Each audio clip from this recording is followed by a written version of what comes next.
for 3 periods like this. Okay, remember that we'll just meet each other on Teams for 1 hour so that I can answer any of your questions that you are not very clear when you read the textbook and when you watch the lecture video. Is it clear to you? Okay, and also there are some small changes on the LMS system. They clear the small courses, the small classes. Okay, so you will have to join this course 130837. Okay, that is the code of the class. Okay, and in this course, in this class, you will be merged with another class of mine. So there will be a very big group of 2 classes studying at the same time on LMS system.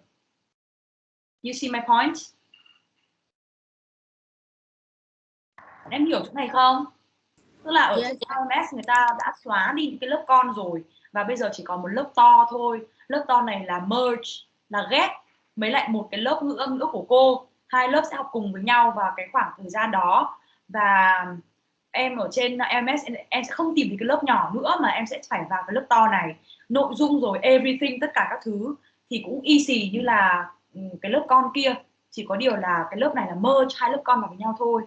Và sau 4 tuần quiz, sau 4 tuần học trên LMS, sau 4 tuần blended learning, chúng ta lại quay trở về các lớp con và sẽ lại gặp nhau ở trên Teams như thế này, như bình thường.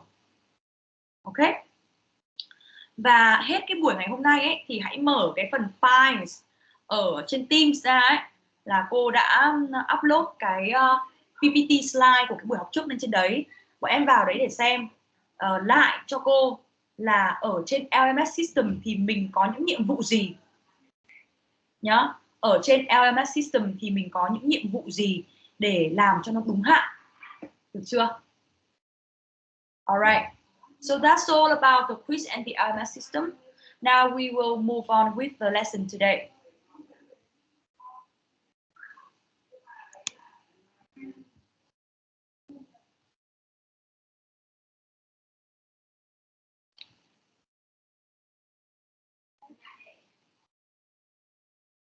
So in today's lesson, we will continue with Unit 1, and we will review some other basic concepts of phonetics. Okay.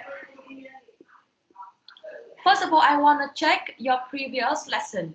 On the slide, you can see 5 terms that you learned last week, and now I will give you 5 minutes to think about it again, to think about them again. And after 5 minutes, please tell me anything that you can remember about these terms. So 5 minutes start.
Hello? Are you ready? Class, are you ready? Can anyone tell me about the phonology?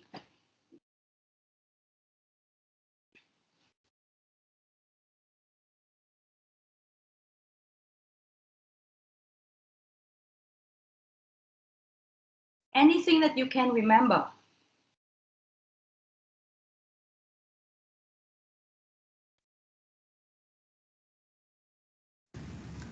So, phonetic is a study of the production, perception, and analysis of speech sounds. How about phonology?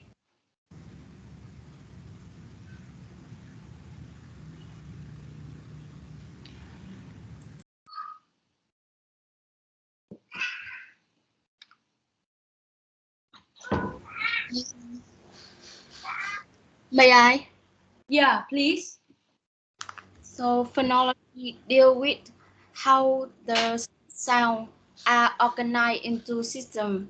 For example, how the sound are combined and the relationship between them and how they affect each other. Yeah. Yeah, how they affect each other. And for example, there is one sound, but there are many versions.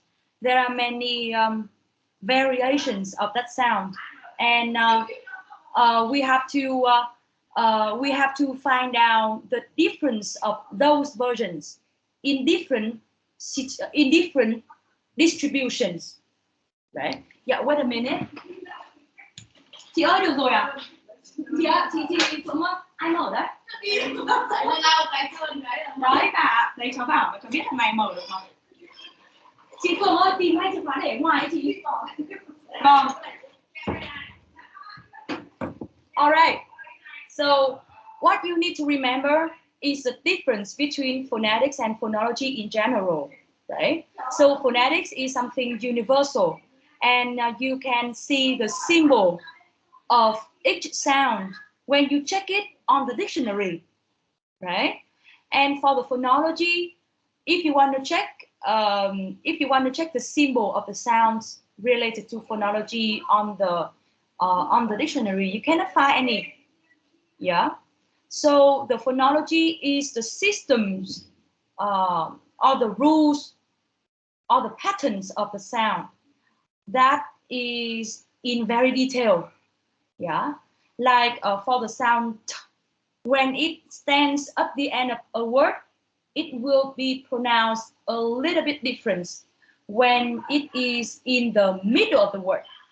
Okay, you see my point here? So such very small difference is cannot be seen on the dictionary, and such small difference can be regional.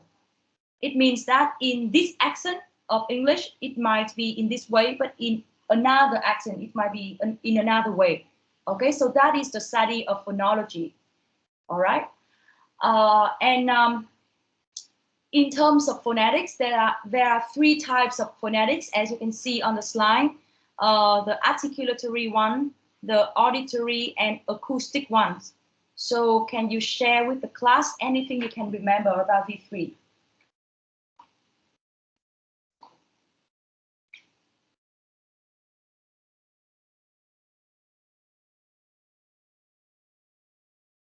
Hoàng Nguyên. Hoàng Nguyên, please.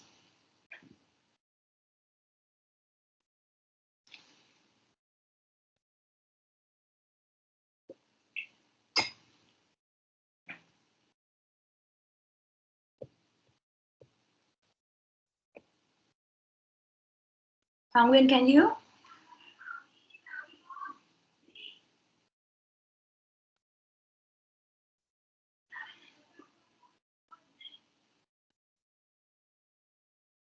Nguyên, you have any idea? Hà Kiên.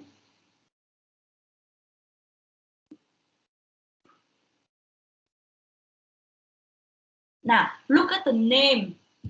Look at the term. Look at the name of the term. And you can feel it. Okay? For example, auditory. Auditory is related to the hearing. Okay? So auditory phonetics will look at the perception of the sound. It will study more on the side of the listener rather than the side of the speaker. Okay, how the listener perceives the sound, that is auditory phonetics, right? Or acoustic phonetics. Do you think acoustic is something related to music? Yeah, and when we talk about acoustic or music, you will talk about like the sound wave of the sound, or you can talk about the pitch of the sound, the length of the sound, such physical properties of the sounds. So that is the acoustic phonetics. And articulatory phonetics. Articulatory is the adjective of articulation and articulator. Articulation, sự cấu âm. Cấu âm là gì? Cấu là kết cấu nên, âm là âm thanh. Sự cấu âm có nghĩa là sự hình thành nên cái âm thanh đấy. How the sounds are made. How the sounds are made. Và các cái bộ phận mà cấu thành nên cái âm đấy thì người ta gọi là articulator. Right? And we learned about the articulators in a very big picture last week. Right? We also can see that picture in the exercise at home that I asked you to do here. Can anyone share with the class about your work?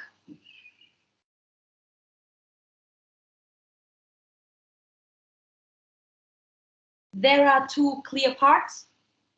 The second part is the tongue, and the first part is the rest. So we will talk about the rest first. Starting from the outside, we have the two Lips. The two lips. Okay. So number one will be Upper lip. upper lip. Number 8 will be Lower lip. lower. Okay. And what is number 2? Number 2 is front teeth. Front teeth, or you can call it the upper teeth. Okay. And how about number 3? Number 3 is the alveolar ridge. Alveolar ridge. Very good. Number 4. Number 4 is the palate. Okay. Number 5.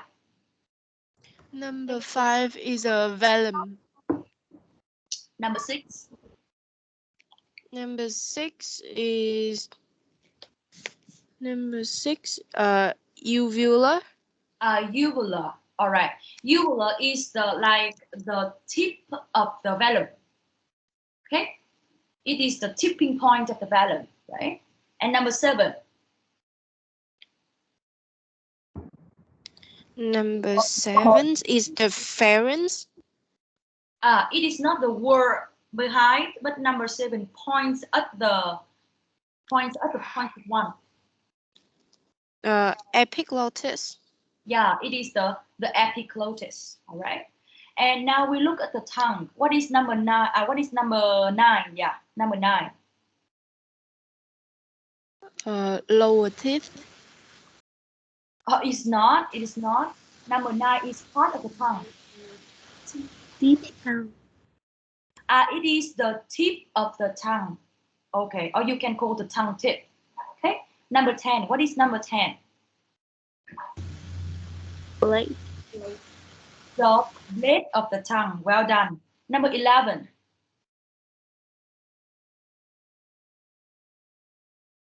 Front.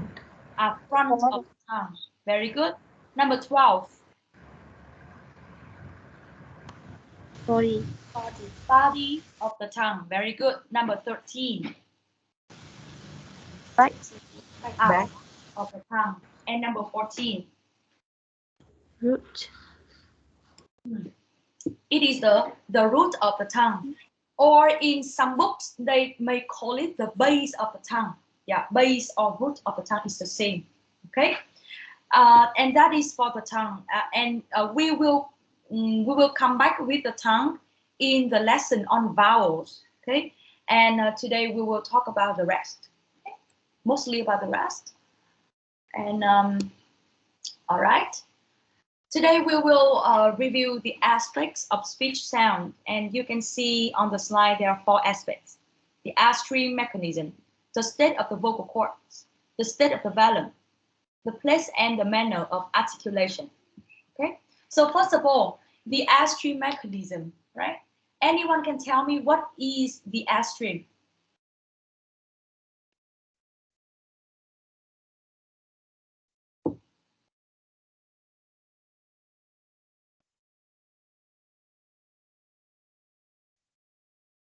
What is upstream?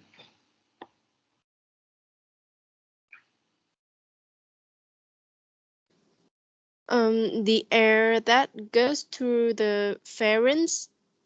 The air that goes through the pharynx. Okay, so basically, if you look at the name, you can see that airstream is the stream of air.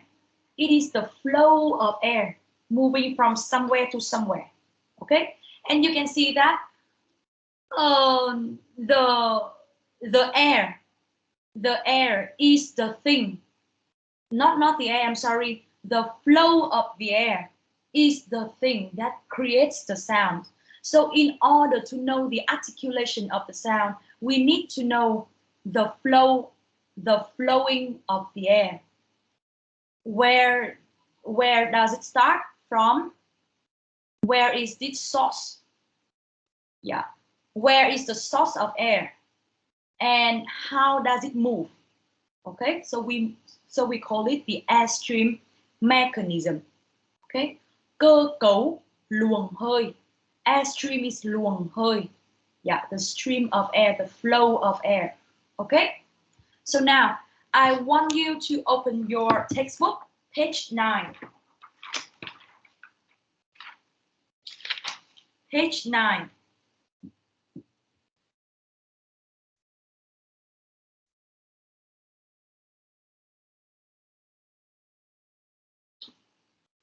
Page 9.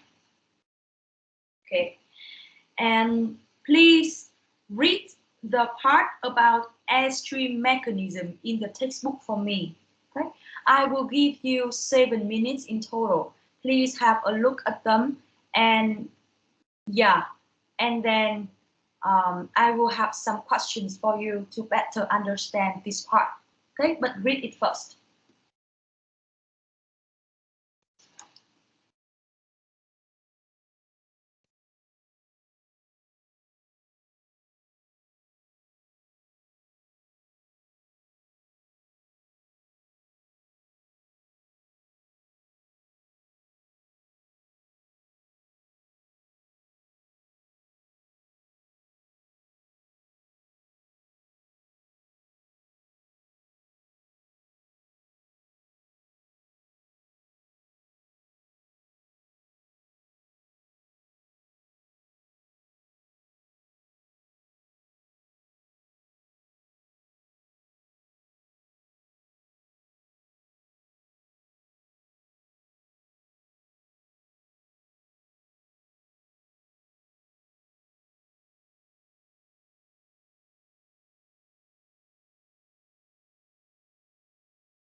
Have you finished?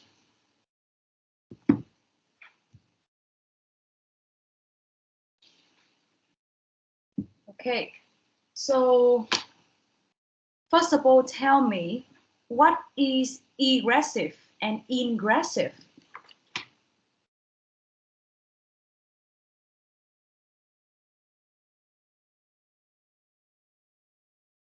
What is egressive and ingressive?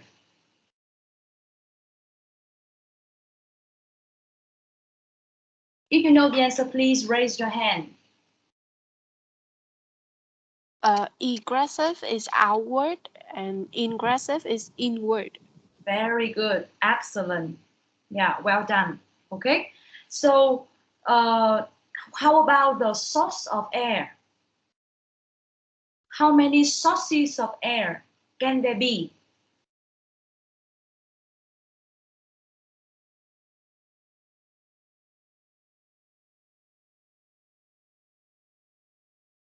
How many sources of air can there be, and what are they?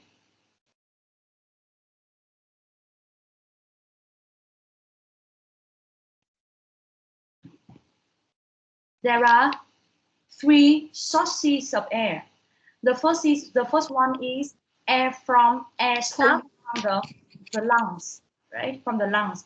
And you can see on the table, you can see at the table here, the adjective of lung is pulmonic. So if the air start from the lung, we have the pulmonic airstream mechanism. Okay. If the air starts from glottis, we have glottalic airstream mechanism.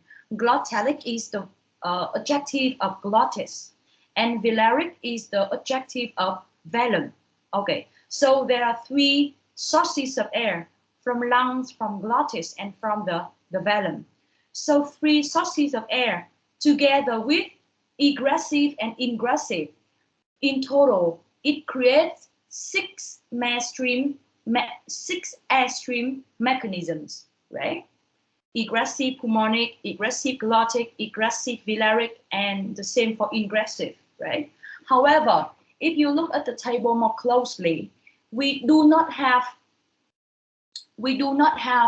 the combination of ingressive and pulmonic. We also do not have any combination of egressive and velaric. So in total, we just have four types of airstream mechanism. Okay, now can you tell me what airstream mechanism does English belong to?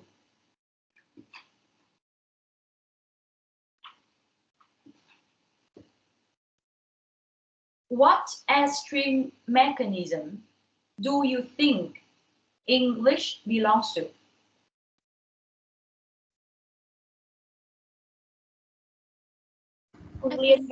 Yes.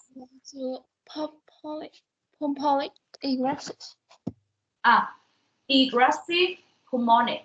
Okay, so it means that the air will start from the lung and it moves outwards the opening of the mouth, right? Okay, very good, perfect. Okay, so we stop here. Please enjoy a 10-minute break, and we will come back at 10:18. Okay, please have a break.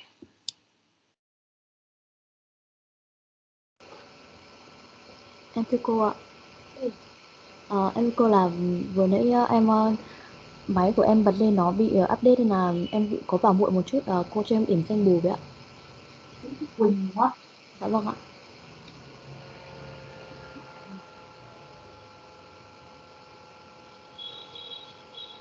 Ok em.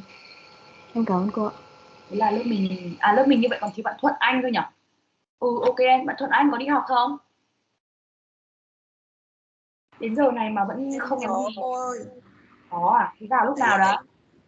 Dạ. Vào lúc nào đấy? Em vào từ đầu giờ, em nhắn cô ở trên kìa cô. Đâu? Mình xem nào. Cô ơi, kéo xuống qua em rồi cô ơi. Lương Nguyễn Thuận đây hả? Vâng ạ. Ok ok. Ok ok ok em. Bạn nào mà bị vào muộn này, bạn nào mà mạng mẽo trục trặc làm sao mà phải vào muộn hay không điểm danh được thì các em cứ chủ động type vào cái chat này giống như bạn Thuận Anh nhá. Ok, let's have a break. Em chưa cùng gì.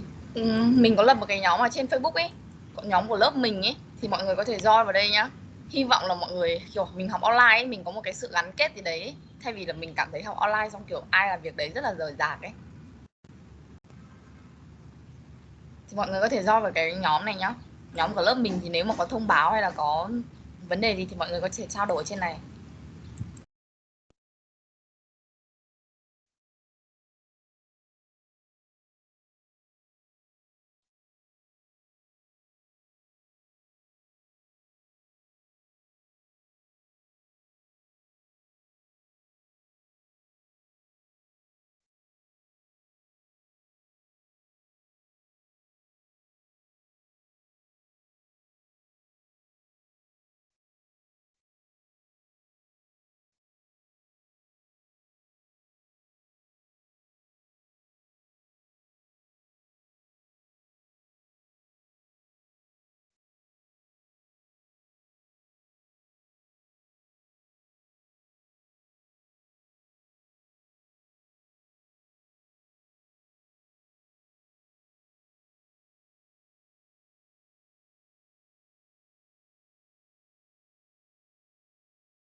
10 minutes is over, class. Please go back to our lesson.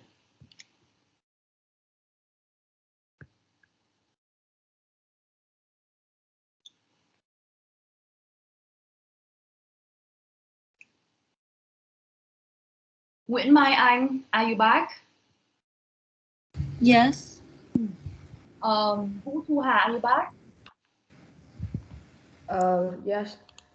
Nguyễn Phương Linh. Nguyễn Phương Linh. Dạ. Okay, good. Thanh Uyên, are you back?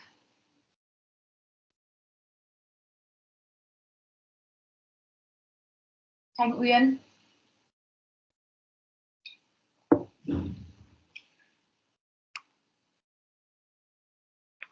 Uyên, please come back.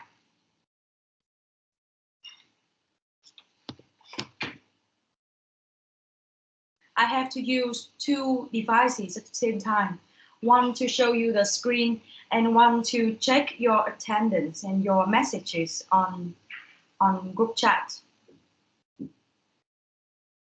Okay, so let's move on. Let's move on, okay. In the previous part, we have talked about the airstream mechanism. And we all know that in English, the air will start from the lung and moving outwards. But how is the specific pathway that the air goes through? Let's see. Okay. So in the animation, you can see here, there are the lung, the very big lung here. So the air will start from the lung and goes up a tube or a pipe here. And we call this pipe trachea. Trachea. Okay? And another name of trachea is the windpipe. Windpipe. Wind là gió, pipe là cái ống, windpipe là khí quản. Khí quản, windpipe. So the air will go through here. And here we also have the larynx. And if you can remember from the last time lesson, I have told you that larynx is also called thanh quản in Vietnamese. Okay, so basing on the names here, you can see that the air goes through the trachea. But a trachea is just the air.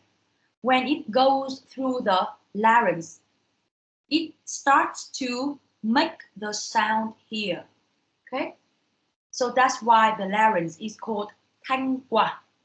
Cái vị trí mà nó quản lý âm thanh, cái luồng hơi ấy, khi mà đi qua trachea thì nó vẫn chỉ là cái luồng hơi thôi, nó giống như là một cái cơn gió thôi. Thế nhưng mà khi mà đi qua cái larynx này, do cái cấu tạo đặc biệt của cái larynx, thì khi nó đi qua cái larynx này, nó mới bắt đầu tạo ra âm thanh. Những cái bộ phận đầu tiên để tạo ra âm thanh là xuất phát từ cái larynx này. Okay, so that is the larynx. And above the larynx, we have the nasal cavity and the oral cavity, as we learned from last week. And the oral and the nasal cavity come up together to make something called the vocal tract. I will type the word in the chat. The vocal tract. So vocal tract means oral and nasal cavity. Okay, so you can see the production of the sound will go through 3 steps. The first step is that it starts from the lung and goes to the trachea. The second step is that it goes through the larynx. And the last step is dealing with the vocal tract or the oral and nasal cavity. Okay? And now let's zoom in the animation and we will look the larynx. We will look at the larynx in more detail. Okay? The larynx here. Larynx anatomy. Giải phẫu. Okay? larynx anatomy. And the first picture is the larynx anatomy from the front view. The second picture is from the side view. And the last picture is from the above view. So they look from above. Okay, so look at the first picture, okay, and look at the red box. Look at the red box. Okay, look at the red box and tell me what is the name of the red box.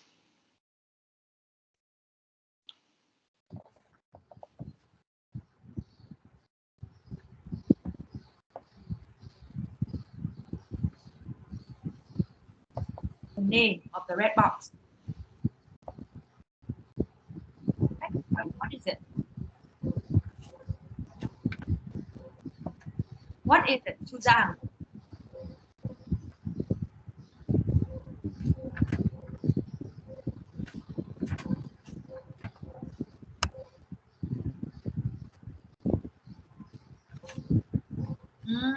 Okay, somebody said that it is the Adam's apple.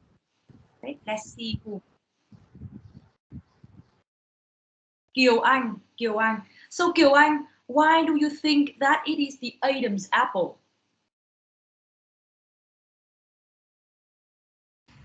Because I see it have a curved shape.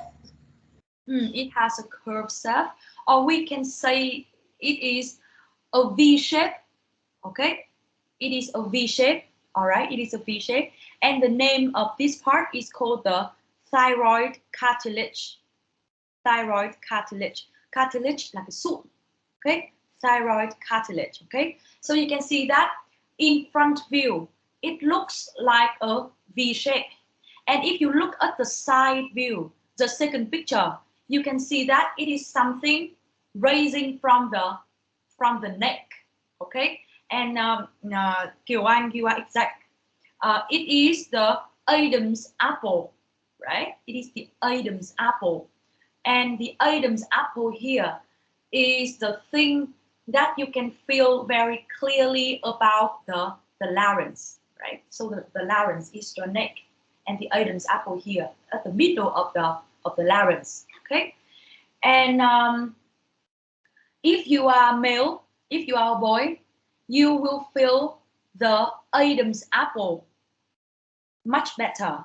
All right, because it will be bigger than the female's Adam's apple, right?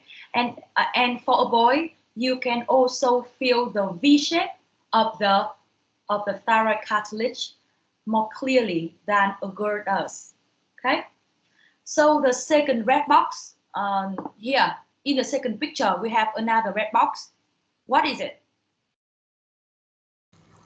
Epiglottis. It is the epiglottis, right? And as you can remember, I told you about the epiglottis from last week lesson, right? So anyone can tell me the function of epiglottis? It functions like a door to when people eat, it's close to avoid the food move to the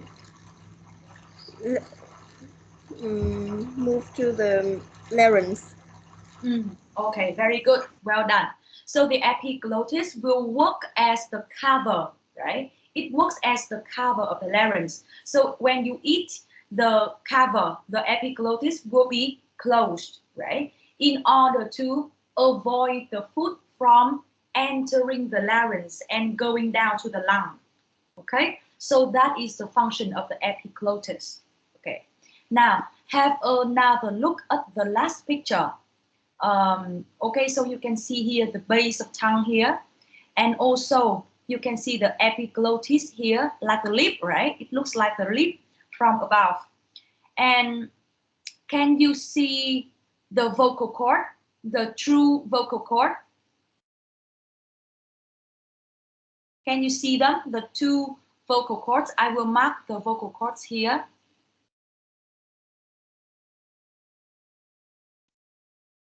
Yellow. Okay, this is the vocal cords, and you can see that the two vocal cords they together make something like a hole, right?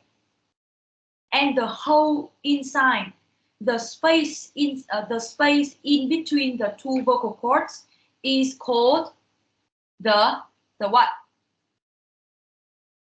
The glottis. Thanh môn. Okay. Môn là cái cửa, đúng không? Như vậy thanh môn là cái cửa để bước vào khu vực larynx, right?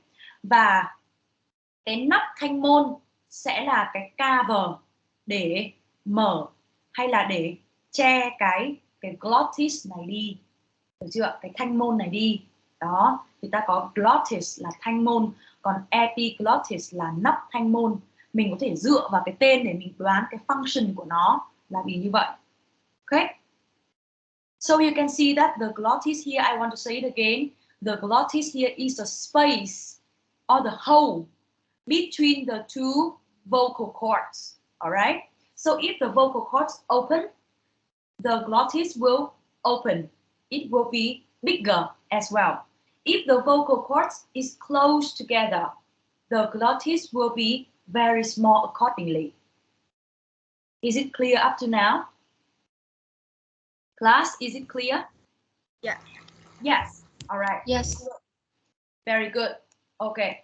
So you can see that if the vocal cords widely open, if the two vocal cords come far apart from each other, the glottis will be fully opened. And because it is fully open, the air will go very freely from the lung to the tracheal and to the larynx and to the vocal tract. Is it correct? Is it clear? However, if the vocal cords come close together, it is more difficult for the air to go through the glottis. Is it understandable? Yes. It is difficult for the air to go through the glottis or the larynx. So what will happen? What will happen? So because the glottis is small now, the air will create a lot of pressure on the glottis and on the vocal cords here. And because of this pressure, the vocal cords here will vibrate very widely. And I need to tell you that the vocal cords are very thin. They are very thin. So it is very easily to vibrate fast and widely. Okay? So when the vocal cord vibrates, it will create the sound, the voiced sound, the voiced sound. And when the glottis is open, the airstream goes through very freely, so there is no pressure here. It will be the condition to create the voiceless sound, as you can see in the right. Okay, so look at this. Look at these two pictures. Okay, so you can see that on the left, the vocal cords is vibrate. The vocal cords are vibrating. While in the second picture, the vocal cords are widely opened. You can look at the two arrows and you can see that it means the two vocal cords are widely opened. And and can you tell me which picture is for the voiced sounds and which picture is for the voiceless sound?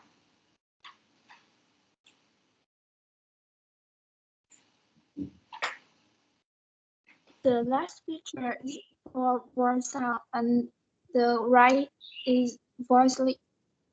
The right is for voiceless and the left one is for the voiced sounds. Okay, perfect. Perfect. Okay, and you can also imagine the vocal cords, or another word is the vocal folds.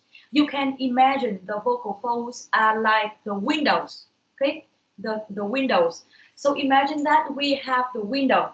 If you open the window widely, the wind from the outside can get into the room very easily, right? But if you close the door, not closed 100%, but just have a very narrow gap between the two windows.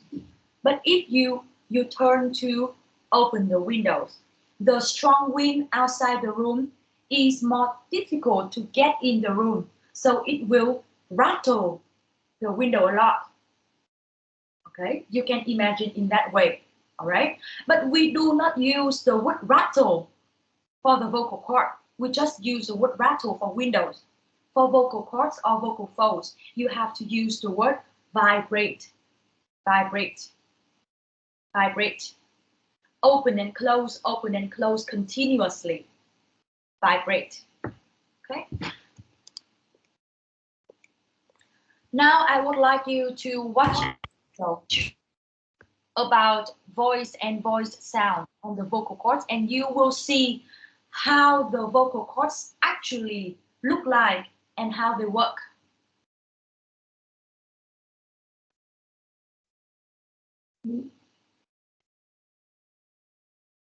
Welcome to Performance Voice Solutions for Division of Northside ENT. My name is Rebecca Miles-Risser, and I'm a speech pathologist and a voice specialist here. Your voice comes from tiny resonating muscles called vocal cords. They're about the size of a dime in a woman and about the size of a nickel in a man. Your vocal cords vibrate very quickly, 120 to 240 times per second in contact. Yeah, you can see that she said the vocal cords vibrate very, very quickly, from 100 and something to 240 times, right? Conversation, the human eye can't track that. Video stroboscopy works like slow motion photography. It allows us to look at the vocal cords while they're vibrating and find ways to help them move normally again. When your vocal cords move normally, you have a clear voice.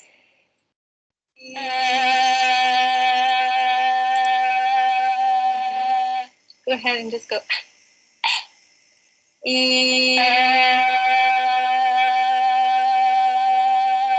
So here you can see that the singer is producing the sound. It is voiced or voiceless.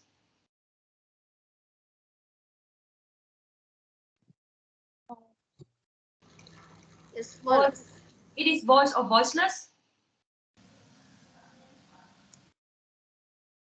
Sorry, can you say it again?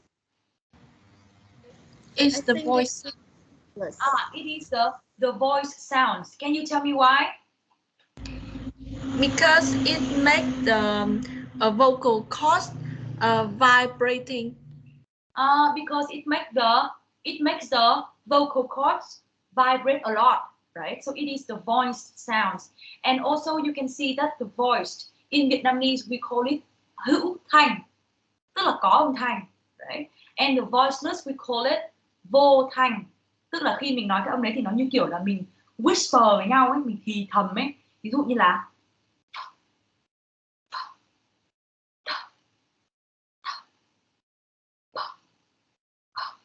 thế, nhưng mà ngược lại này, b v, hoặc là a i, right? And let me tell you that when a singer is practicing,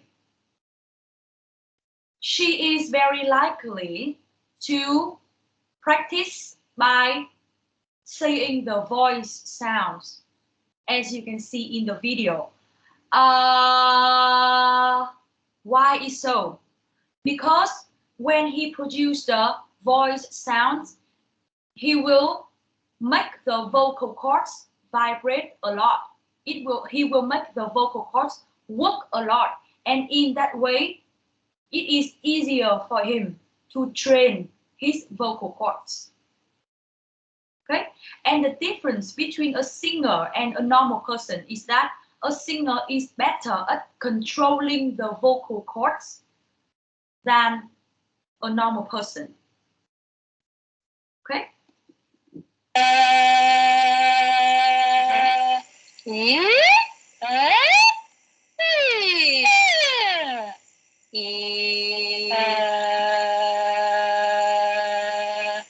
another thing that you can see here is that when this singer make a higher voice, make a higher sound, the vocal cords vibrate more widely, vibrate faster than when she produced the lower sound. Right?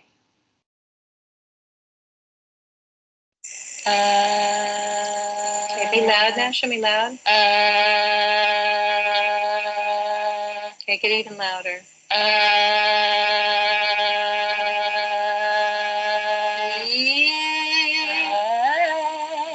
Right there, good. Yeah, can you see it? Right. I think that is enough for this video. Okay. And now we look back to the voice and voiceless sounds on the slide. And you can see that when we compare and contrast the voiced and voiceless sounds, for the voiced sounds, there are 3 points to remember. And for the voiceless sounds, there are also 3 points to remember. And it means that there are 3 criteria to compare and contrast the voiced and voiceless sounds. And you should remember these criteria very, very exactly and very, very carefully. Because later, when you take the test, and for example, if the test asks you to compare and contrast voice and voiceless sounds, if you copy this table, you do not have 100% of the mark. If you want to get the full mark, you need to provide the criteria to compare it to compare the two as well.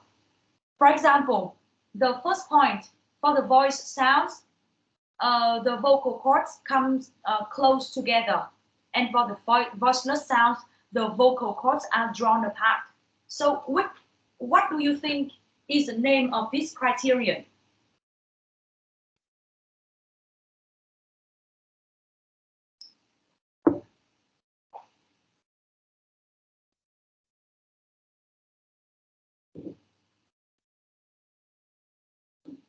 So for example, if you want to compare this house and that house, you also need the criteria for comparing them. For example, if you look at the position of the house, you can say, in terms of position, this house is very close to the center of the city, while that house is very far from the city center. Okay, but the second criteria, if you look at the price, you can see that this house is very cheap. However, that house is very expensive. Yeah, and if you look at the convenience of the houses, you can see that the first house is near an apartment block. So so there are many convenience. There are so many convenient things that you can approach. While that house lives in a very small lane, small alley, and there is not much convenience for you to enjoy. Yeah. So in that example, you can see that the position, the price, and the convenience is the 3 criteria to compare the 2 houses. So the same to this one. What do you think are the criteria to compare the 2? The first one. I think it's a state of vocal cord. Yeah, it is nearly correct. But the word state is not correct. You have to say the position.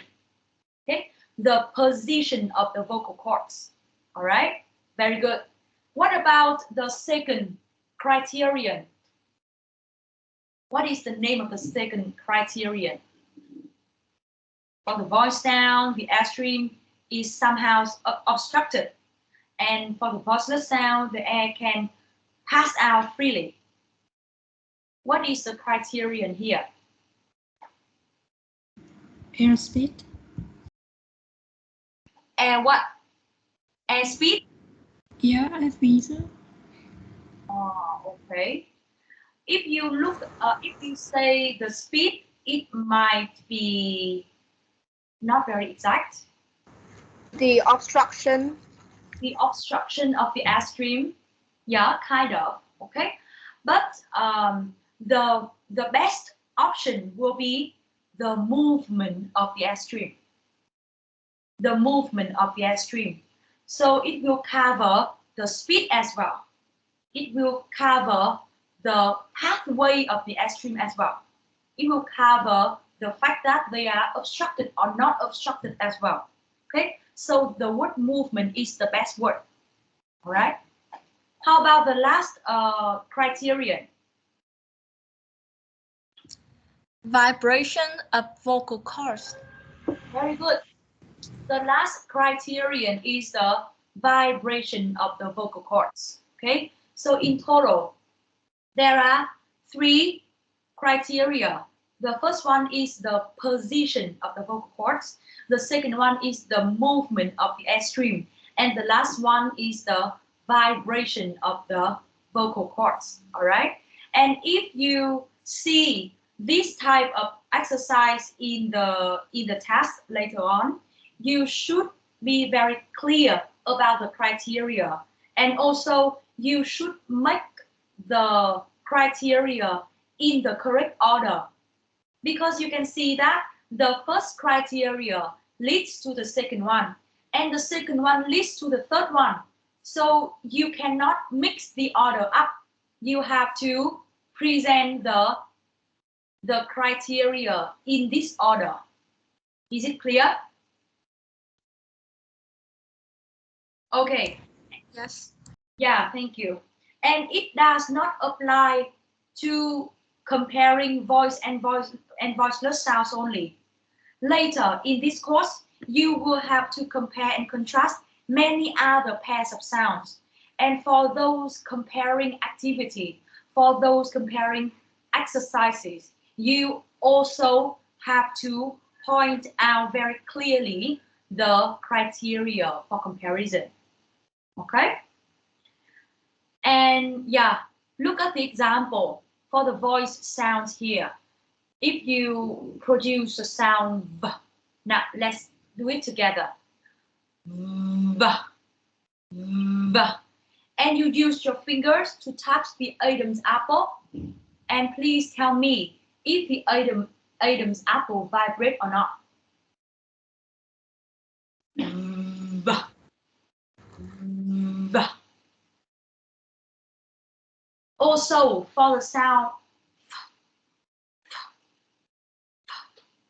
make it and touch the Adam's apple and tell me if the Adam's apple vibrate or not. How the agent vibrates and the second one is not. Yeah, in the second one, there is no vibration of the Adam's apple, right? Yeah, thank you very much. So you can see that the V and the F sound has the same place of articulators, right? In order to produce V and F, you have to make the contact between the lower lip and the upper teeth, right? V and F, okay? But the difference in the two, the difference between the two is in the voicing. V is voiced and F is voiceless. Is it clear up to now? Hai âm này đều chung một cái vị trí đặt các cái organs, đúng không? Đều chung một cái sự kết nối, một cái sự chạm nhau giữa hai cái articulators, đó là môi dưới và răng trên chạm nhau. Tuy nhiên nó chỉ khác nhau một cái, đấy là voicing, một thằng là voice và một thằng là voiceless. Thế thôi ạ. Okay. Next one, we move to the state of the vowel. Okay. I have told you about this already in the previous lesson. Who can tell me again? Who can tell me again about the production of nasal and oral sounds?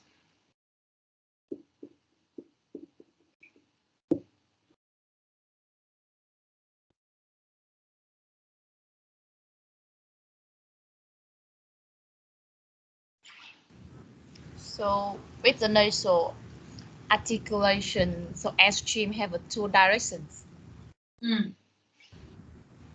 Mouth and nose. Mouth and nose. Okay. So Nose. how about the position of the vellum?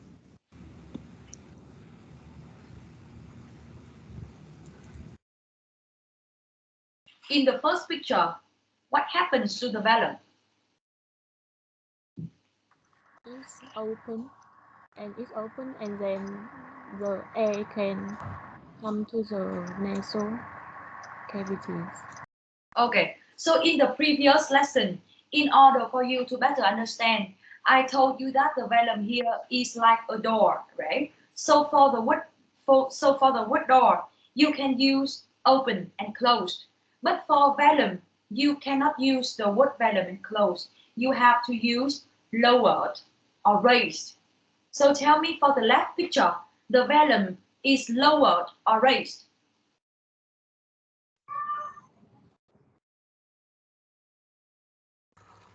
It's lower.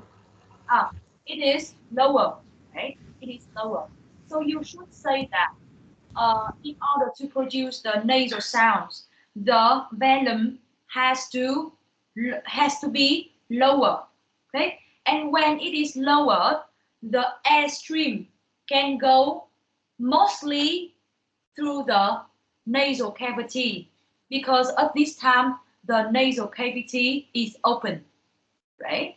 And just very little amount of the air can go through the oral cavity. However, because the lips, because of the articulators contacting very closely with each other, so the air is stopped, the air is blocked at the lips, right? Can you see it? However, if you look at the right picture, now anyone can describe the right picture for me?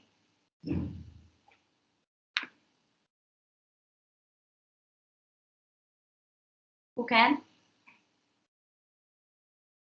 Thu Hương, please.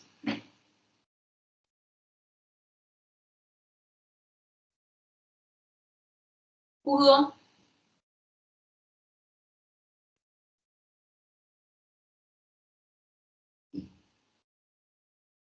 Hương.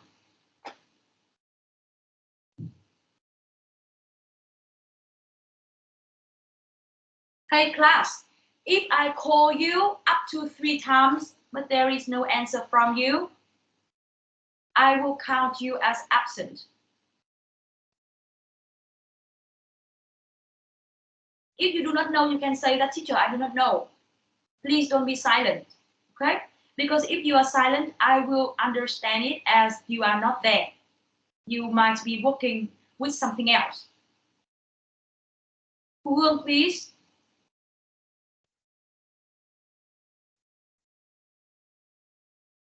Thu Hương.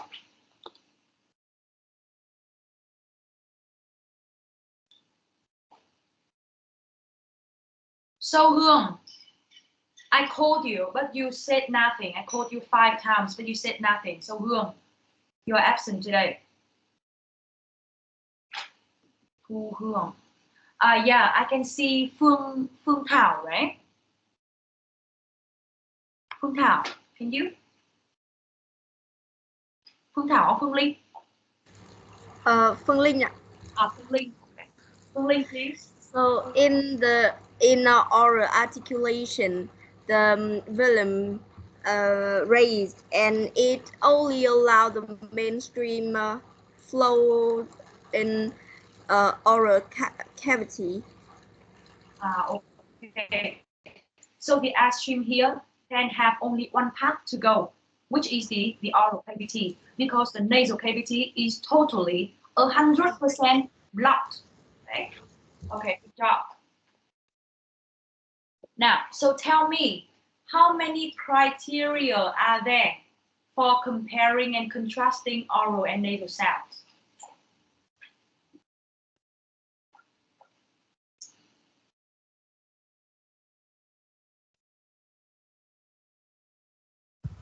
Two criteria. The first is the position of the velum. The second, maybe the movement of the airstream. Yeah, it's the movement of the airstream. Yeah, well done. Really good job. And also you can see that the nasal sound, there are only 3 nasal sounds in English, which are n, m, and ng. Okay, so you hold the air a little bit and then you release very quickly. Okay, n, m, and ng. Okay, try to do it for yourself. And when you are producing the sound, please use your finger to touch the nostril and tell me if your nose vibrates or not.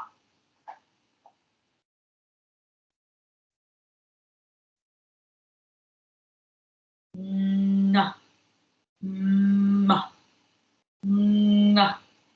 Okay. So if your nose vibrates, it means that you are doing it correctly. If you cannot make your nostril vibrate, it means that you are making the n and m and ng sounds in Vietnamese. That is the difference between the nasal sounds in Vietnamese and English. In Vietnamese, we will say n, n, n, n. It seems like we are trying to making the sound long.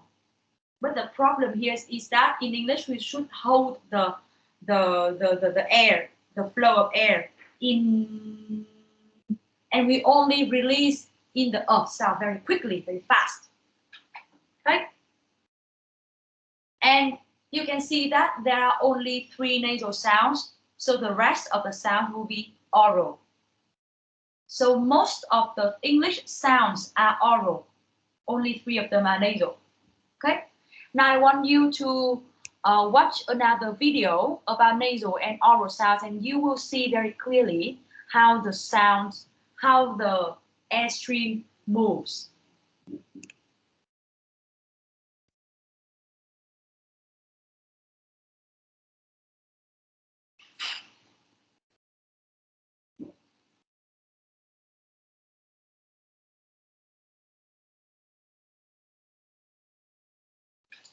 Bean, beat, bends, boy, budge, cease, chip, chops, coat, coil, coin, coo, cook, found. So you can see that this girl are saying the words, both nasals and oral, and she is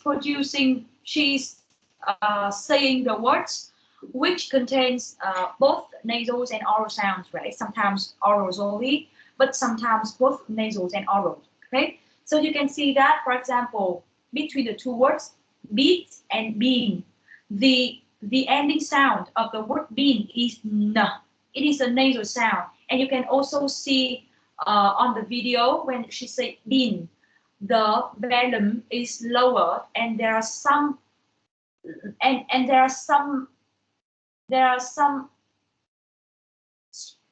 airstream going through the nose. Okay, but for the word beat, there's no air going through the nose. Okay? You can look at it again. Bean, beat. Yeah, you can see the difference between bean and beat, right? Okay. Is it clear up to now, everyone? Yes. Okay. Is there anything that you do not understand?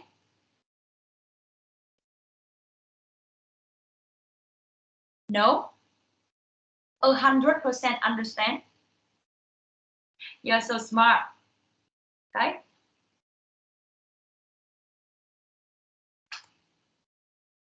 All right. So now talking about the state of the velum. Sorry. Talking about the last part of today's lesson. which is the place and the manner of articulation. So I have told you that the organs, the speech organs in the oral and the nasal cavity is called the articulators. Okay, it is called the articulators. I want to go back to this line. Yeah. So up to this point, you can see that the lung has done its job, the trachea has done its job, the larynx has done its job, and now we talk about the nasal and the oral cavity. I mean, we talk about the articulators in the oral and nasal cavity, or we call them the vocal tract. Okay, so yeah, here there are two types of articulator. The first one, active, or you can understand the word active as mobile or movable.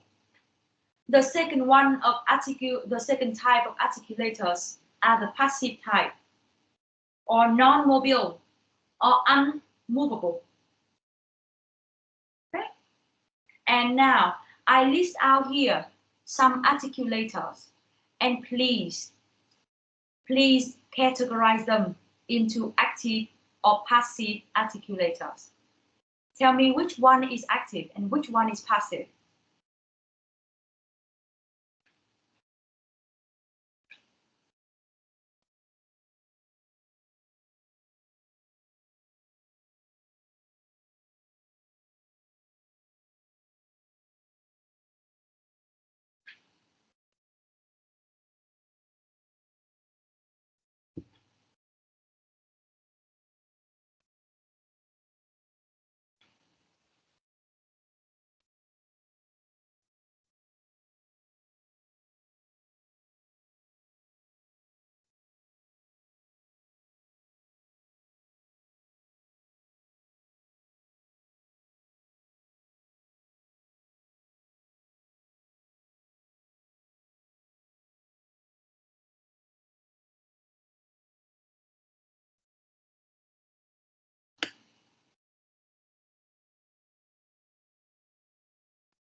Do you have the answer? Yes. Yes. Yeah, please share with me. The lower lip and the tongue are the active articulator, and the rest, upper lip, teeth, the roof of the tongue, the pharynx wall, are the passive articulator. Okay, articulators. Yeah. All right. Thank you so much. Who else? Who have any other ideas?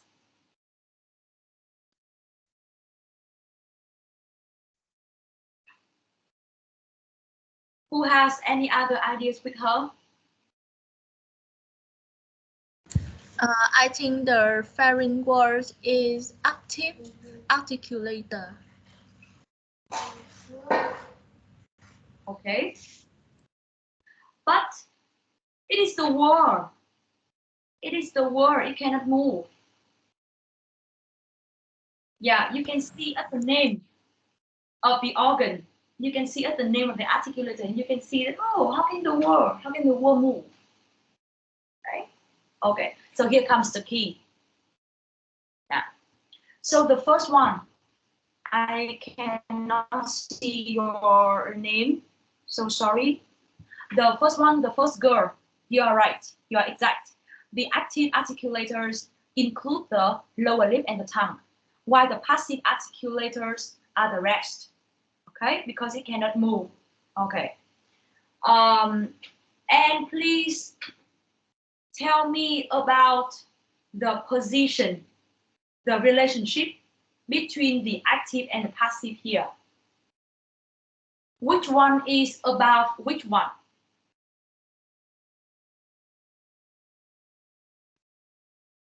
Active is above or passive is above?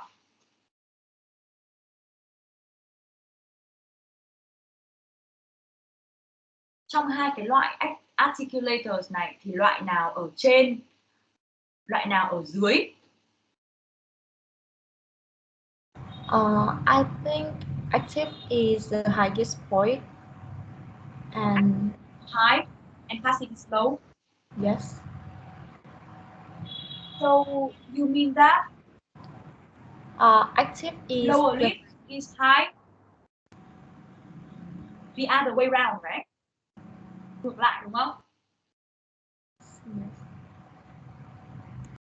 Bây giờ ví dụ em nhìn nhá, cái lower lip này là active này và cái upper lip là passive này. Thế em thấy thằng nào trên thằng nào? Passive.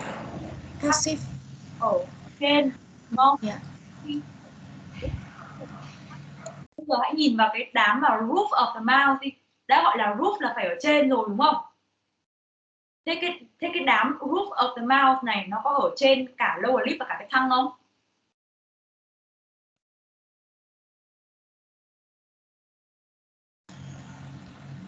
Yes. Okay. Thế còn cái pharynx wall thì nó cũng là cùng một cái trục với lại cái roof of the mouth. Đó. So you can say that the passive articulators is high and the active articulators is low. Okay? So why do we need to say that? Because I want to tell you about the relationship between active and passive articulators. Okay? So one is high and one is low, all right? And when one active articulator touches one passive articulators, they will create a gap or a distance. For example, when you produce a sound m. Now tell me, what is the active articulators here and what is the passive articulators in this case? When you say the sound m.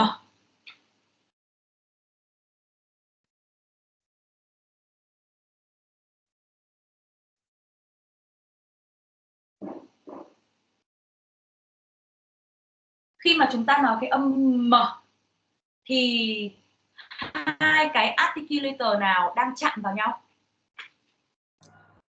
Lower lip, upper lip. And lip. Yeah, that is the lower lip and the upper lip, đúng không? Thế bây giờ mình nói về cái gap giữa hai cái này đi. Thì cái gap đấy là zero, hay là gap đấy là small, hay là wide, hay là very wide? It's zero. It is zero, right? Okay, good. Okay, leave it there. Now we talk about another sound, which is so here. When you say which articulator is touching which articulator?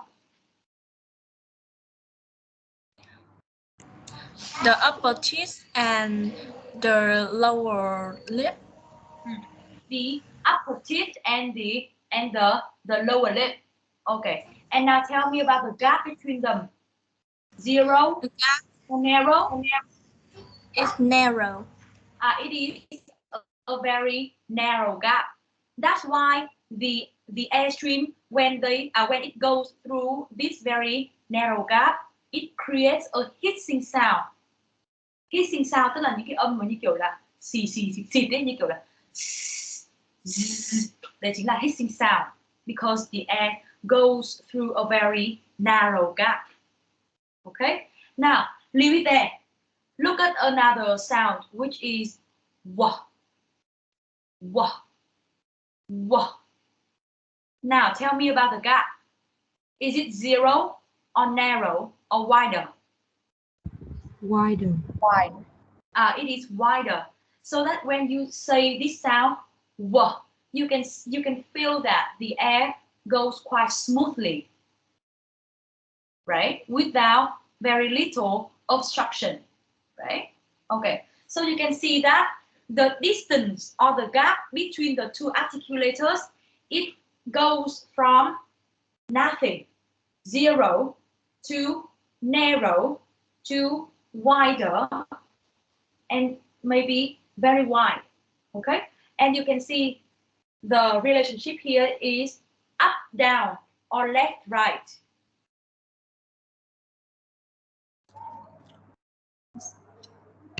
Up down. Down. It's up down. Okay, it is the up down. So that's why we call it the manner of articulation. It refers to the vertical relationship between the active and the passive articulators. You see my point here? Vertical là trục tung, tức là theo chiều thẳng đứng. Còn bên trái này, horizontal là trục hoành, tức là theo chiều nằm ngang. Okay? So, according to my previous explanation, you can see that manner of articulation refers to the gap between the active and the passive articulators. Okay, and that gap has another name, which is stricture. Can you see the word stricture on the slide? It is stricture, not structure. Okay, structure is another word. The gap here is called the stricture. Okay, and as I told you earlier, the stricture can be zero or narrow or wider or very wide. Okay, and the stricture here will design the manner of the airflow. You got it? Cái gap ấy, cái stricture ở đây ấy, nó sẽ quyết định cái cách thức, cái manner của cái airflow, đúng không? Chẳng hạn như với cái âm m thì cái gap này nó bằng 0 thì nó sẽ tạo ra một cái pressure rất là lớn trong khoang miệng. Thế đến khi mà mình release ra, đúng không? Thì nó sẽ tạo ra thành một cái âm nổ. Nó giống như là một cái tiếng nổ, đúng không? Tại vì cái áp suất ấy, cái pressure ấy ở trong khoang miệng rất là lớn. Đến khi nó release ra thì nó sẽ release ra rất là mạnh. Đấy, đúng không? Thế thì cái manner của cái airflow này, đấy là nó sẽ bị pressure rất là nhiều này. Xong rồi khi mà nó ra thì nó sẽ thành một cái hiện tượng như là explosion. Đấy chính là cái manner of articulation. Hoặc là ví dụ như cái gap, cái stricture này ấy, mà nó rất là narrow này, thì như cô vừa nói, cái airflow khi nó đi qua ấy, thì nó sẽ tạo nên những cái pressure, đương nhiên là không bằng cái thằng zero được, nhưng mà nó vẫn cứ là một cái pressure tương đối lớn, và nó sẽ tạo ra những cái âm thanh mà kiểu như là gió rít ấy, tạo ra những âm thanh mà như kiểu gió rít, đúng không? Thì đấy chính là cái manner của cái airflow, nó như cái tiếng gió rít, chưa ạ? Ok, và nó không thể nào đi qua một cách thoải mái được, mà nó phải đi qua một cách khá là bị somehow obstructed, somehow unhindered, somehow hindered or obstructed. Is it clear? Okay, so that is the vertical relationship. Okay, now we talk about the place of articulation. The place of articulation means where in the mouth does the touching of the articulators happen. For example, if you say the sound m, so here there is the contacting point, there is the touching dot between the upper lip and the lower lip. Okay, and that point is the place of articulation between the two articulators. You see my point here? place of articulation, therefore, is called vị trí cấu âm. Còn manner of articulation ở kia là cách thức cấu âm. Cách thức là trả lời cho câu hỏi như thế nào. Tức là cái airstream nó sẽ đi qua freely này, hay là hindered, hay là bị block luôn. Đấy. Thế còn cái place of articulation là sẽ trả lời cho câu hỏi ở đâu.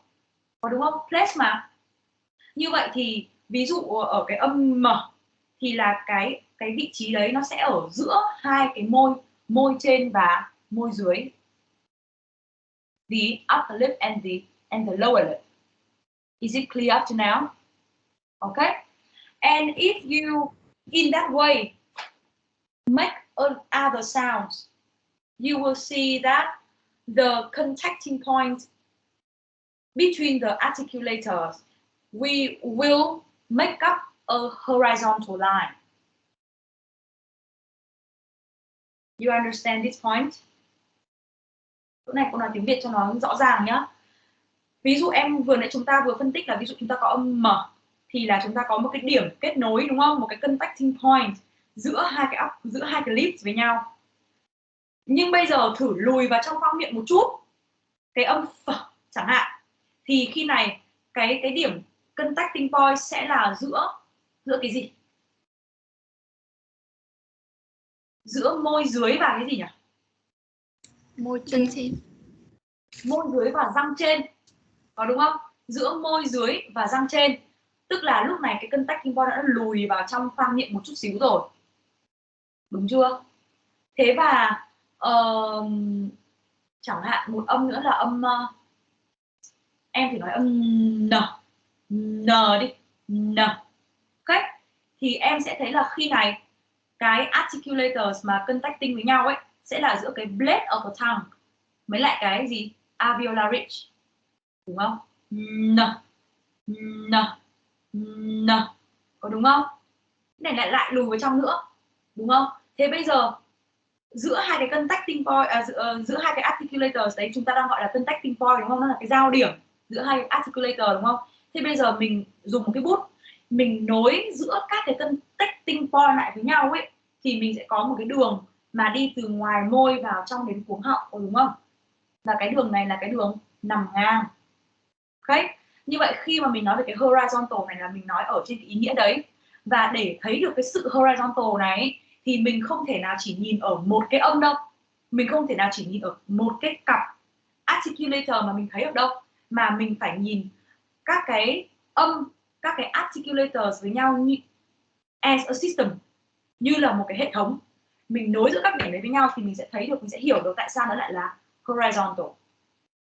Và bài sau khi mà chúng ta học cái bài consonants, chúng ta cũng sẽ hiểu ngay. Để mà dễ nhớ được các cái âm consonant ấy thì mình phải đi theo cái đường ngang từ ngoài xong rồi vào trong dần. Đấy, thì mình mới dễ nhớ được các tên của các âm. Đó. Và người ta sẽ dựa vào cái tên của cái passive articulator để đặt tên cho cái âm đó. Tại vì sao? Có rất nhiều articulator mà thì cái âm nó mới phân biệt được, đúng không? Còn cái active thì chỉ có mỗi 2 bộ phận thôi thì làm sao mà đủ để mà phân biệt được từng cái âm, đúng không? Cho nên là cái passive articulator sẽ được dùng để làm tên của cái âm đấy. Chúng ta sẽ cụ thể hơn, chúng ta sẽ biết cụ thể hơn vào cái bài sau nhá. Alright. Any question up to now? Any question? No?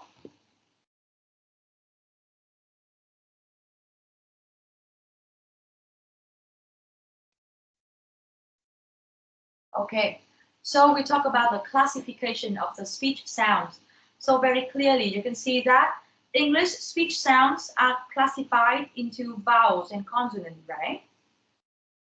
But for each group, how can we categorize the consonants? And how can we categorize the vowels? Of course, we will talk about it in more detail in the next lessons on the LMS system.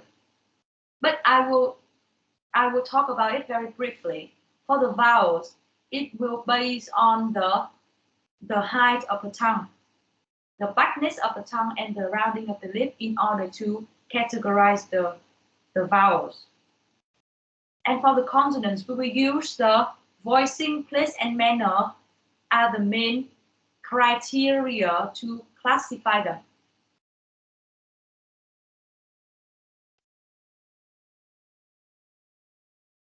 Okay? Clear? And what are the differences between vowels and consonants? You can see the words in bold in the slide. For the vowels, none of the articulators come together so that the airstream is not obstructed. The airstream can get out freely. But for consonants, the airstream is obstructed by the articulators.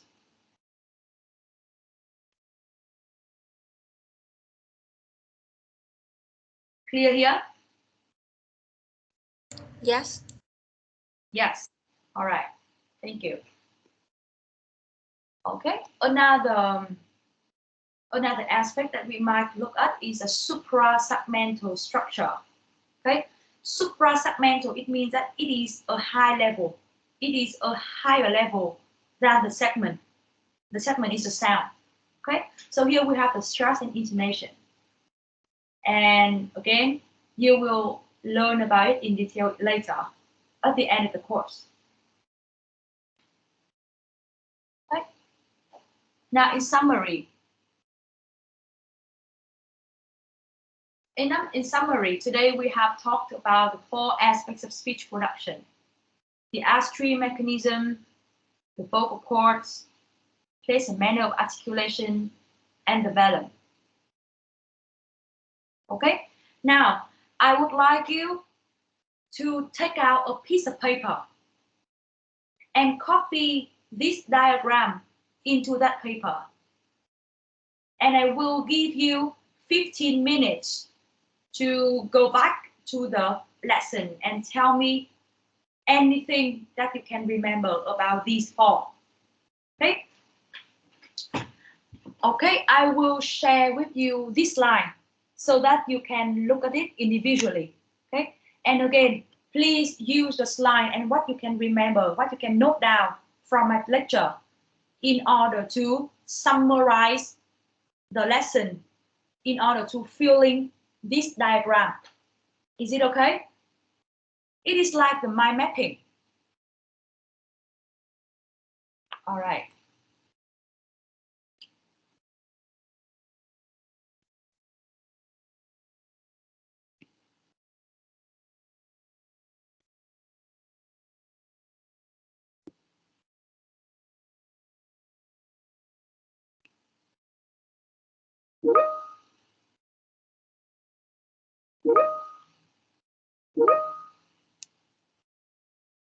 Phương Linh, don't worry. I will post this line into the files.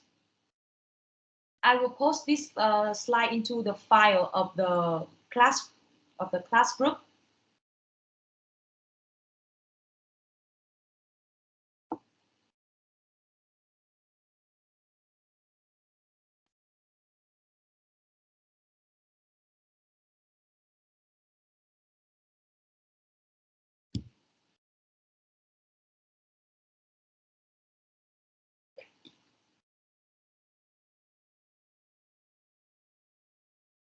Can you see the slide now? PP week 2 introduction. Yes. Yeah. Okay. Now you can download the file, open it, and then complete the diagram for me. Okay. And you will have 15 minutes for this.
Em ơi, cô thấy có bạn Hương đúng không? Bạn Thu Hương bảo là lúc mà cô gọi thì mạng của em chập chờn không nghe thấy, đúng không? Thế thì lần này cô có thể sẽ bỏ qua, tại vì là chưa có kinh nghiệm để xử lý việc này. Nhưng mà nếu lần sau bạn nào mà có gặp tình trạng như bạn Hương ấy thì bạn hãy dùng các thiết bị khác của bạn. Ví dụ như là điện thoại chẳng hạn. Nhắn tin ngay cho một bạn trong lớp bảo là cậu ơi, mạng nhà tớ chập chờn, nếu mà cô có gọi gì tớ thì cậu bảo hộ tớ một câu là tớ không nghe thấy, hay là mạng nhà tớ chập chờn quá. Thì như vậy cô mới tính được là em đang ở trong lớp mà em chỉ là có vấn đề với technical problem thôi. Được chưa ạ? Dạ vâng ạ, em cảm ơn cô ạ. Ok.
Class, when you finish your diagram, please use your mobile phone to take the picture of it and share it on the chat.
Okay, I can see the first diagram by Thao.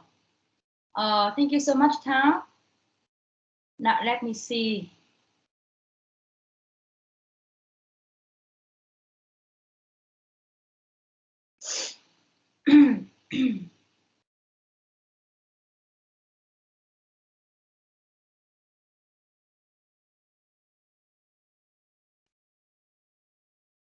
The vocal cords, creating voiceless sounds, voiced sounds. Okay, vocal cords drawn apart, close together. Good.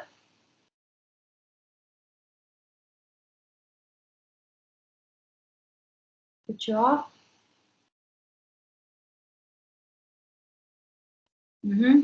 But how the airstream mechanism is also categorized based on egressive and ingressive. Okay, it is not just about the source of air. When you say pulmonic, glottalic, and valeric, it is the source of air. But you should also mention the direction of airflow as well. Yes, I see. Good. The velum. Okay, it is not the velum and it's not the vocal cords, but it is the state of the vocal cords and the state of the velum. Okay, oral and nasal.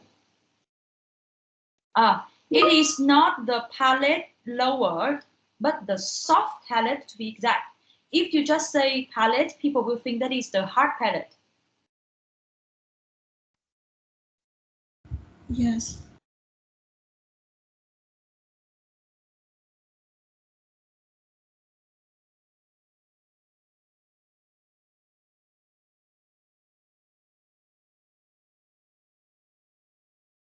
And it does not lock off the oral sound, but it is the oral cavity. And it cannot lock the oral cavity. Now, if you look at the pictures, go to the slide with the picture of oral and nasal sounds, and you can see that even when the velum is lowered, it cannot lock the oral sound. So that's why the airstream can still go on both ways. but most of the air will go through the nose. Just a very little amount of air goes through goes to the oral cavity. You got it here? Yeah, I remember it. Okay. The place and manner of articulation.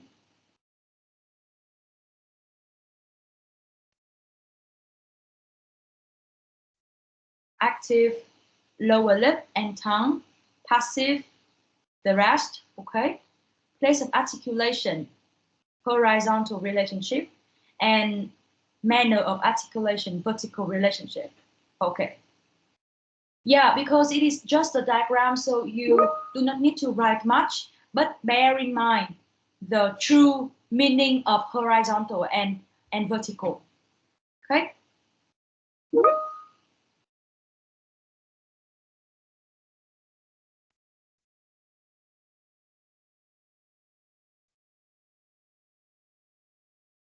Yeah, I can also receive the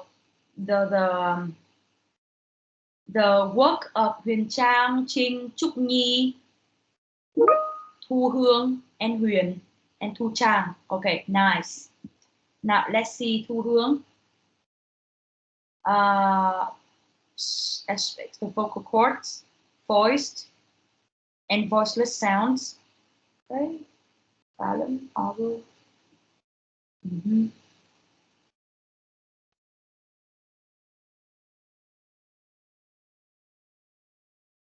Nguyễn Thị Trinh, you have a very clear, writing. Monique, Valerie. Haha. Okay, Trinh, please look at the airstream mechanism. So you can see that the airstream mechanism is also classified basing on the direction of the airflow, inwards or outwards. Okay, so if you say that pulmonic airstream not found, it is not correct, mà phải là ingressive pulmonic thì nó mới là not found, đúng không? Tức là ở đây chúng ta có một cái bảng mà có một cột này, có 3 cái cột, có 2 cái cột và 3 cái hàng ở đây, đúng không?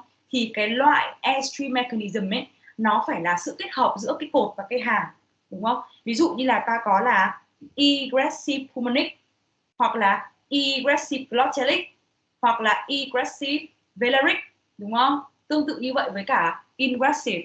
Chứ còn nếu mà em nói là the airstream mechanism mà chỉ đề cập đến mỗi pulmonic, glottalic và velaric thì mới chỉ được một nửa vế thôi. Em hiểu chỗ này không Trinh?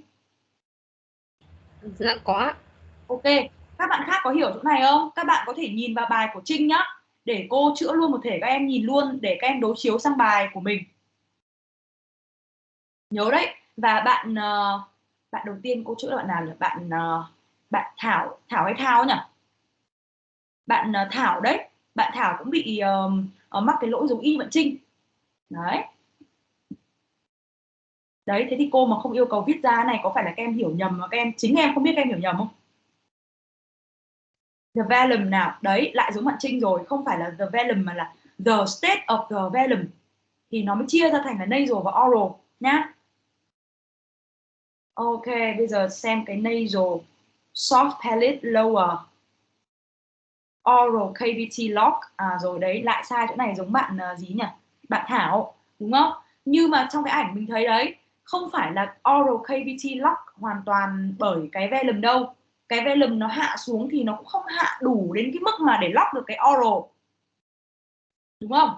Mà vẫn có một cái phần nhỏ hơi airstream đi vào cái oral này, nhưng mà nó lock ở cái môi của mình, chứ không phải là vì cái soft palate này lower làm cho cái oral cavity này lock, không phải là như thế, mà nó lock do cái lip của mình. Ví dụ như là do cái articulator ấy, ví dụ như là em nói âm m thì là cái lip của em nó sẽ đóng chặt lại như này, thì cái oral cavity nó lock vì cái đó. Hoặc là ví dụ em nói âm n thì là cái mặt lưỡi ấy, nó chạm lên cái alveolar ridge đúng không? Thì cái việc nó chạm như thế làm cho cái hơi không thể nào đi ra khỏi miệng được nữa, đúng không? Chứ không phải là cái khoang miệng này bị lóc bởi cái lower soft palate, đúng không? Nên là viết này là dễ gây hiểu nhầm lắm. Và bạn nói là airstream only gets out through the nasal cavity. Ồ, thế là bạn không nốt lại những lời cô nói cẩn thận rồi. Airstream ở nasal sound nó có hai con đường. Đương nhiên là most of the airstream thì sẽ get out through the nose, through the nasal cavity. Nhưng mà không phải là chỉ get through qua cái đấy, mà nó cũng vào được cả khoang miệng nữa. Nó cũng vào được cả khoang miệng nữa. Nha em nhá, nó có hai con đường. Thế còn oral thì dễ rồi. Soft palate raise, nasal cavity lock, cái này thì đúng. Airstream only get out of oral cavity, cái này thì đúng. Cái oral thì dễ rồi, khó là khó cái nasal thôi. Bọn em chú ý nhá. Và khi mà mình viết cái chữ raise và chữ lower thì mình phải có ed để thể hiện cái sự bị động của nó, đúng không? Cái soft palate bị raise này, cái soft palate bị lower này. Đấy. Nào, vocal cords, voice and voiceless. Ôi rồi ôi, voice này là sai rồi. Voice thế này là giọng nói à, phải là voice ed nha em nhá.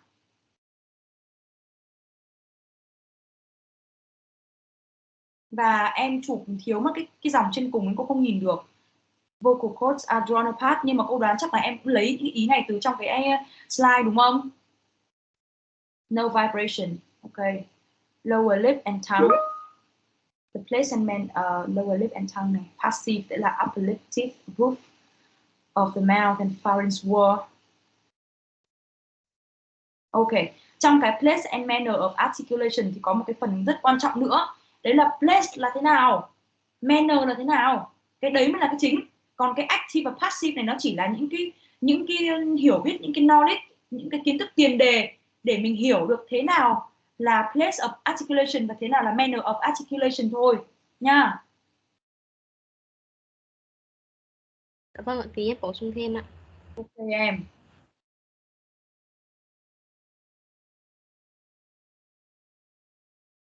Đó, ôi dồi ôi, bạn nào cũng bị sai cái chỗ airstream mechanism. Các bạn đã hiểu cái chỗ airstream mechanism sai như thế nào chưa? Các em mới chỉ đề cập đến source of air mà các em quên hẳn một cái vế là egressive và ingressive. Egressive sẽ là cái air nó go from the lung and outside and outwards. Thế còn cái ingressive sẽ là từ somewhere ở phía ngoài của cái luồng hơi và đi vào bên trong. Đấy, nhớ cái direction của nó nữa.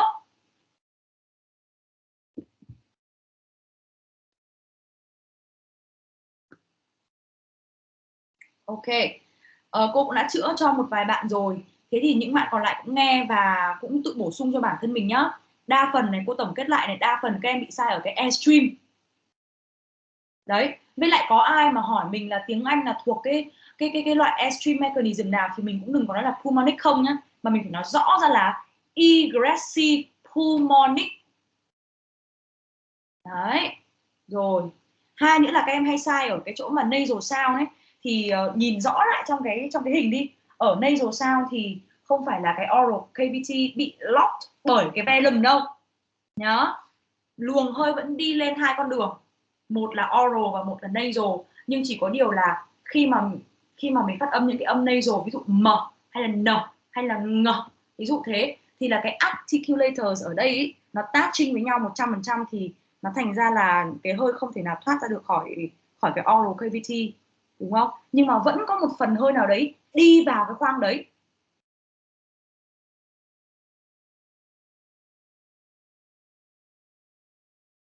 Ok, thế còn cái place and manner of articulation thì nhớ là place là gì, horizontal là như thế nào, manner là gì và vertical là như thế nào, được chưa? Ok, thank you so much. And if do you have any question?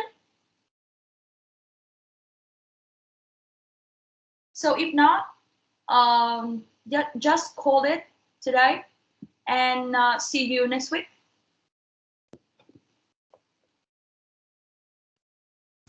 Goodbye, teacher. Bye teacher. Goodbye. Bye. Quên mất, còn một cái vấn đề này nữa. Sorry, đấy là về bài tập về nhà nhá. Đấy là bọn em làm nốt cho cô. Bọn em làm nốt cho cô các cái bài tập của Unit 1. Đằng sau Unit 1 ấy, nó có các cái follow up exercise đấy. Cả lý thuyết, cả bài tập ấy, cả thực hành ấy. Thì em làm hết cho cô nhá.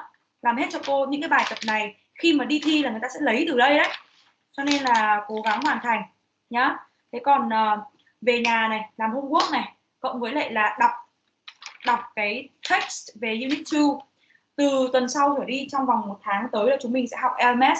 Và em hãy cố gắng là check những cái tin của cô ở trên Teams, ở trên LMS kịp thời để chúng ta follow những cái bài học ở trên cái nền tảng đấy nhá. Ok. Lớp trưởng lớp mình hôm trước chia nhóm là bạn nào hả em nhỉ? Trang ạ. Trang đúng không? Trang ơi, Trang có đấy không? Dạ. Trang có đấy không? Có ạ. Ok. Trang ơi, Trang thì cô nhờ Trang là take note lại những cái homework vừa nãy mà cô bảo nhá. Và em làm một cái post. Em làm một cái post lên trên cái phần post của cái nhóm Teams này. Đấy, để các bạn cùng theo dõi để remind các bạn. Tóm lại này, về nhà làm follow up exercise của Unit 1 cộng với lại đọc tài liệu của Unit 2 về consonants. Đó. Vâng ạ. Ok. Thank you.